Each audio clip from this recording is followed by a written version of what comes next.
안녕하세요. 반갑습니다. 심산 진로 컨설팅의 심산 원장입니다. 오늘은 천간의 병존과 지지의 병존에 대해서 알기 쉽게 설명을 해드리겠습니다. 칠판을 보시면 천간과 지지 중에서 우선 천간의 연월일시에 나란히 2개 이상이 있을 때 이것을 병존이라고 합니다. 예를 들면 시간 관계상 제가 칠판에 표기를 해두었는데요. 천간에 간목이 있다라고 가정했을 때 연, 월, 일, 시 어디에나 간목이 있을 때 바로 옆에 간목이 하나 더 있으면 2개가 되죠. 나란히 있다. 그래서 병존, 나란히 존재한다. 물론 간목이 이렇게 바로 옆에 있을 때 이 병존의 작용은 가장 강하게 합니다. 간목이 천간에 있는데 하나는 연에 있고 하나는 시에 있다. 아니면 하나는 월에 있고 하나는 시천간에 있다. 이렇게 떨어지는 것보다 이렇게 붙어 있을 때 이것을 오리지널 병존이라고 합니다. 물론 떨어져 있다라고 해도 이 병존의 작용력은 있습니다. 그래서 먼저 천간에 나란히 있는 병존부터 어떤 의미가 있느냐 여기를 간략히 통변해 드리고 그 다음에 이어서 지지의 병존 자축인묘 진사오미 신유술에 지지가 나름대로 이와 같이 자수가 하나 있는데 자수가 또 바로 옆에 붙어 있을 경우. 자, 우선 천간의 병존 중에서 간목부터 설명을 해드립니다. 간목이 본인이나 가족사주, 지인사주에 나란히 붙어 있다. 이런 경우에는 대체적으로 사업의 실패를 의미하게 됩니다. 사업의 실패. 그러니까 부모님 때나 아니면 본인 때에서 부모님이나 본인 중에서 사업을 해서 주로 속된 말로 망한다 그러지요. 가게가 망한다, 사업이 망한다, 영업이 망한다. 대체적으로 사업 실패를 의미합니다. 그러면 본인이나 가족사주에 간목이 나란히 붙어 있을 경우에는 사업을 하더라도 철저하게 준비해서 실패하지 않도록 이 준비를 하는 게 좋습니다. 그 다음에 이제 간목이 이렇게 나란히 있으면 조실부모. 부모님 중에서 한 분이 일찍 돌아가시는 경우가 많습니다.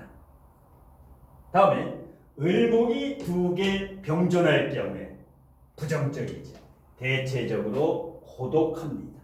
즉 외롭다는 얘기죠. 을목이 하나 있는 것보다 2개 있을 때 고독하고 외롭다. 자, 그 다음에 인덕이 다소 부족하죠. 인덕, 사람의 덕이 없다 그랬죠.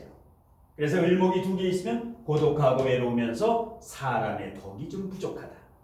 다음에 병화가 나란히 병존하면 이것은 역마라고 하죠. 역마. 즉 광역 역마다. 국내에서 멀리 서울에서 부산이라든가 지방이라든가 전국 곳곳을 돌아다니는 역마성의 직업.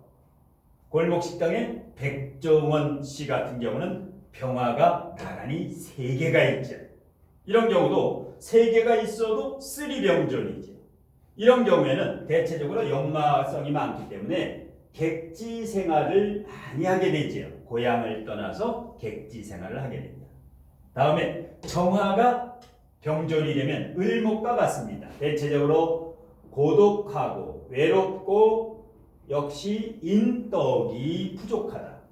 을목과 정화가 나란히 있을 때는 같은 의미로 해석합니다. 다음에 무무병존 대단히 중요합니다. 무무병존은 해외 역마를 의미한다. 해외 역마.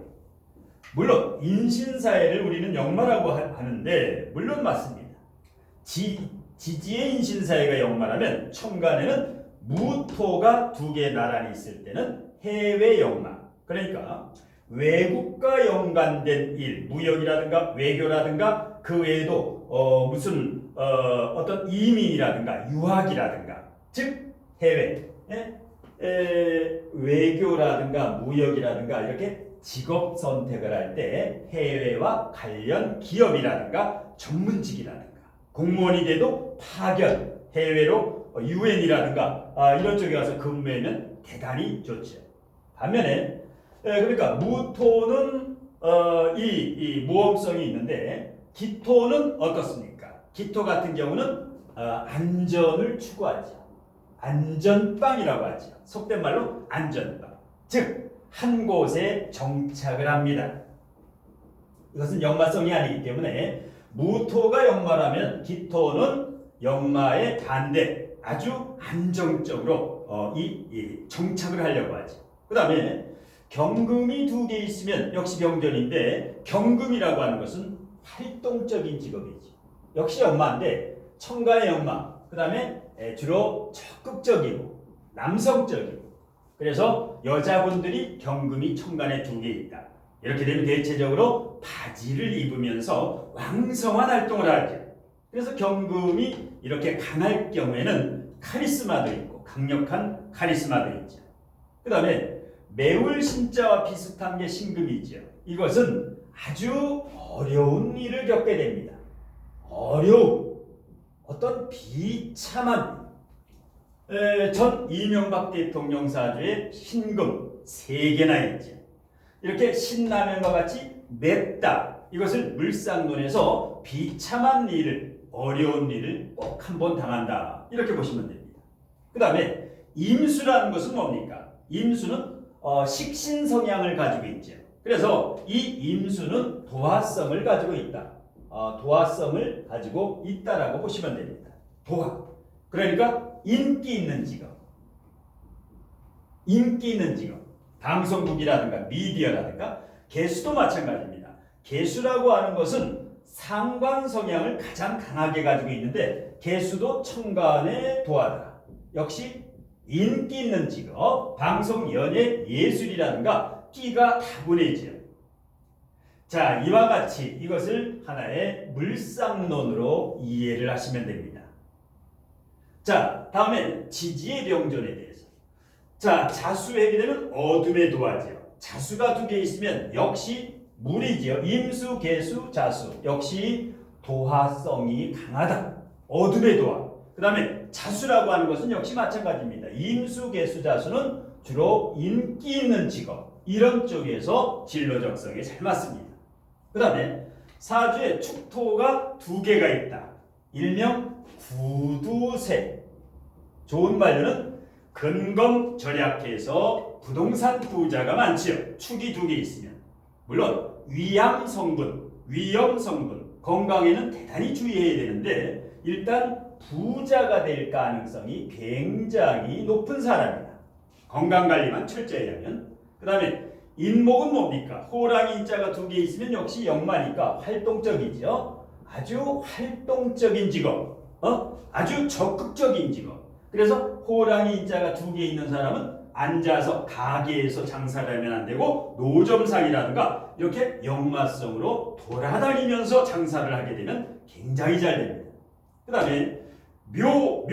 자, 이것은 주로 사건, 사고, 관제구설수라든가 묘, 이혼을도 많이 하죠. 이것을 파궁이라고 하죠. 일지에 묘가 있으면 파궁인데 이게 두 개 나란히 병존하면 사건, 사고, 관제구설수가 많다.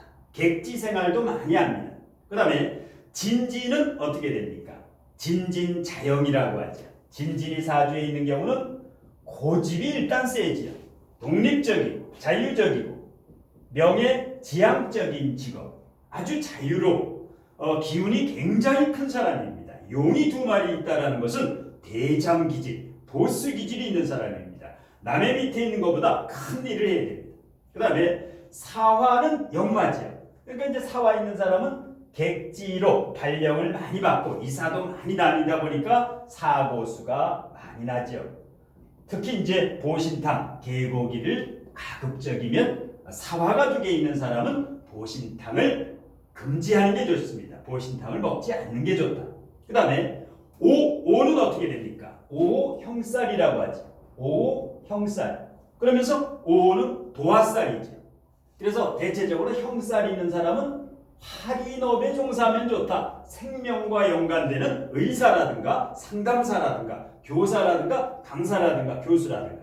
그 다음에 미미가 있게 되면은 웃기가 있죠. 욱하는 성깔이 있습니다. 웰미일주라든가 개미일주라든가 신미일주라든가 이 웃기. 그 다음에 힘든 일을 반드시 겪게 됩니다. 천간에 신금 2개와 지지에 미토 2개가 있는 사람은 살아가면서 그야말로 피눈물 나는 일을 겪게 됩니다. 자, 그 다음에 신실은 역만대 하체 사고, 교통사고라든가 하체 수술수 여기를 대단히 조심해야 됩니다. 즉 교통사고를 조심해라. 인신충이 교통사고지요. 그 다음에 유유라고 하는 건 뭡니까? 역시 형살이기 때문에 유유자형이 있게 되면 할인업, 대체적으로 할인업이라든가 사람의 생명을 다루는 직업. 그 다음에 술술은 천간의 무무와 같습니다. 이것은 해외 역마다. 해외 역마살이다. 그래서 해외와 연관된 아까 여기 무무가 외교라든가 무역이라든가 유학이라든가 이민이라든가 마찬가지입니다. 이것은 외국과 연관이 있다. 마지막으로 해해는 역시 형살이지. 그렇기 때문에 할인업에 잘 맞는다. 술의 천문살도 되고 이런 명리학을 공부해서 사주카페라든가 아니면 상담소라든가 연구소라든가 이러한 사람을 이롭게 하는 일, 널리 사람을 이롭게 하는 일을 하는 게 해해, 유유, 그 다음에 오, 진진 이 형살을 물상대체로 하게 되면 사람을 이롭게 하는 직업을 하게 되면 업상대체가 되죠. 자, 이상으로 천간의 병존을 어떻게 해석하느냐, 그 다음에 지지의 병존을 어떻게 해석하면 되느냐, 여기에 대해서 최대한 알기 쉽게 정리를 해드렸습니다. 자, 심사원장의 오늘 강의는 이것으로 모두 마치겠습니다. 고맙습니다.